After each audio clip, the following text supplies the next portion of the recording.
কাকলি ঘোষ দস্তিদারকে এবার খোঁচা দিচ্ছেন চিরঞ্জিত। বারাসাতে 35টি ওয়ার্ডে কেন তিনি ভোট পান না?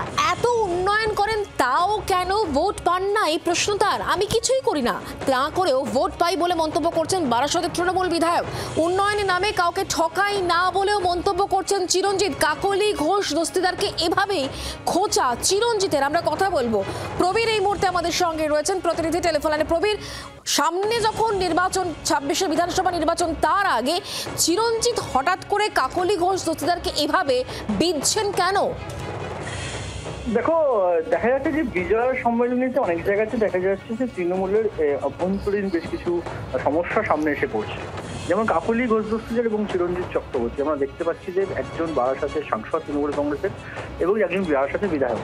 সেই জায়গায় দাঁড়িয়ে বিজয় সম্মেলনীতে দাঁড়িয়ে বারাসাতের 3 বারের বিধায়ক চিরঞ্জিত চক্রবর্তী দলেরই সাংসদ কাকলি ঘোষ দস্তিদারকে কিন্তু কার্যত কটাক্ষ করছে যে এত কাজ করা সত্ত্বেও কাকলি ঘোষ দস্তিদার কেন কম ভোট পান, আর তিনি কোনো কাজই করেন না, তার থেকে বেশি ভোট পান, এবং উন্নয়নের নামে তিনি কাউকে ঠকান না। এই উন্নয়নের নামে তিনি কাউকে ঠকান না, এটাই কিন্তু অত্যন্ত কটাক্ষের একটা জায়গা। তাহলে কি কাকলি ঘোষ দস্তিদার উন্নয়নের নাম করে একটা মানুষকে ঠকান? এই প্রশ্ন কিন্তু রাজনৈতিক মহল বা সেখানকার লোক, যারা স্থানীয় তৃণমূল কর্মী, তারা কিন্তু প্রশ্ন তুলতে শুরু করেছে। স্বাভাবিকভাবেই বিধায়ক এবং সাংসদের মধ্যে এই ধরনের সম্পর্ক, এবং সেক্ষেত্রে দাঁড়িয়ে এই যে একে অপরের প্রতি যে বিষোদ্গার, এখন পর্যন্ত কাকলি ঘোষ দস্তিদার কিন্তু মন্তব্য করেননি, কিন্তু এই যে উত্তর 24 পরগনায় কান পাতলে দেখা যায় যে চিরঞ্জিত চক্রবর্তী কিন্তু অনেকের বিরুদ্ধে ক্ষোভ প্রকাশ করেছেন অতীতে, এবং আজকে দেখা যাচ্ছে যে তিনি কাকলি ঘোষ দস্তিদার দলেরই সংসদের বিরুদ্ধে কার্যত গুলিয়ে কটাক্ষ করছেন উন্নয়নকে সামনে রেখে। প্রবীর, ধন্যবাদ আমাদের সঙ্গে টেলিফোন লাইনে থাকার জন্য। ঠিক কি বলেছেন চিরঞ্জিত, শোনাবো।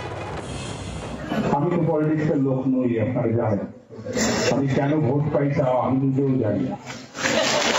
আমাদের এমপি ডক্টর কাকলি ঘোষ দস্তিদার, তিনি কেন আমাদের ভেতর থেকে এই 35টা ওয়ার্ড থেকে ভালো ভোট কেন পান না?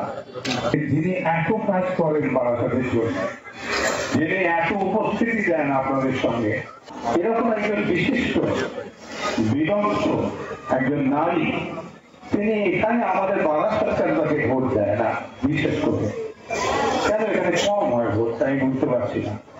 তার একটা ভেতরে দুঃখ আছে, আমারও সেই দুঃখটা আছে, ক্ষোভটা আছে।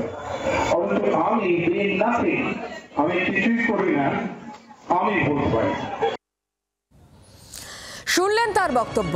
এই মুহূর্তে তাহলে কি সাংসদ এবং বিধায়কের মধ্যে দ্বন্দ্ব আরো বাড়ছে? 26 নির্বাচন যখন আসন্ন, তখন কাকলি ঘোষ দস্তিদারকে এভাবে চিরঞ্জিত বিধছেন কেন? কারণ তিনি উল্লেখ করছেন বারাসাতে 35টি ওয়ার্ডে কেন কাকলি ঘোষ দস্তিদার ভোট পান না।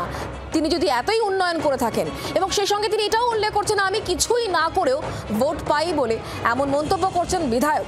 উন্নয়নের নামে কাউকে ঠকাই না বলছেন চিরঞ্জিত। ঠিক কি বলেছেন তিনি, আরো একবার শোনাবো, আসুন। আমি তো পলিটিক্সের লোক নই, আপনারা জানেন। আমি কেন ভোট পাই তা আমি নিজেও জানি না।